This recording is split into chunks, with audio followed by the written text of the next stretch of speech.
Europe 1, 7h22. Europe 1 matin, Bruce Toussaint.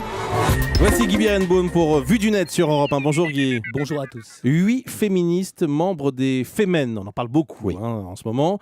Ces 8 féministes ont fêté d'une certaine façon le départ du pape dans la nef de Notre-Dame de Paris hier. Le web est plein de leurs images seins nus, puisque c'est leur particularité lorsqu'elles manifestent à Notre-Dame. Alors c'est pour fêter le départ du pape et le vote de la loi sur le mariage pour tous que les Femen sont montées sur le socle de 3 des cloches déposées dans la nef. Elles se sont mises torse nu donc et ont fait teinter ces cloches en criant « Pop no more », plus de pape. Des vidéos et des photos du happening ont émergé sur le web et elles y provoquent évidemment beaucoup de commentaires et de réactions. Des commentaires de soutien ou des critiques ? Comme à chaque fois, les Femen ne font pas du tout l'unanimité. Beaucoup sont choqués et virulents. Le blogueur catholique Cause ne mâche pas ses mots et tweet qu'il se confirme que les Femen sont avant tout des petites connes décervelées. Voilà.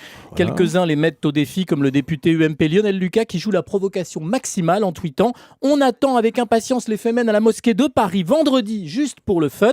Un argument brusque qui circule beaucoup sur Twitter et qui est exactement celui de l'un des leaders de l'extrême droite la plus radicale, Fabrice Robert, le président du bloc identitaire. Les Femen n'ont pas de soutien ? Alors il y a ceux qui respectent leur militantisme, leur courage, leur détermination.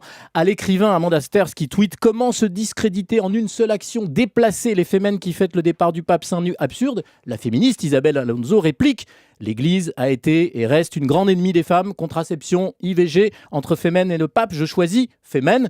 De même, la journaliste Alice Coffin qui se désole que Bertrand Delanoë notamment les condamne, les défend elle aussi. Dans de nombreux tweets, pour elle ce sont des activistes, c'est normal qu'elle cible des symboles. Elle a trouvé plus que légitime et pertinente cette action à Notre-Dame, mais franchement Bruce, beaucoup sont très irrités.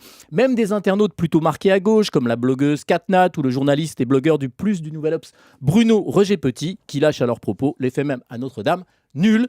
Antoine Laquestion résume assez bien ce qui dérange. Les Femen, c'est la contestation lisse, salariée, épilée et photoshopée. C'est loin d'être scandaleux, c'est plutôt triste. Il y a donc de la gêne autour de cette provocation des Femen à Notre-Dame, comme si cette fois Bruce beaucoup choisissait le bon Dieu plutôt que leur saint.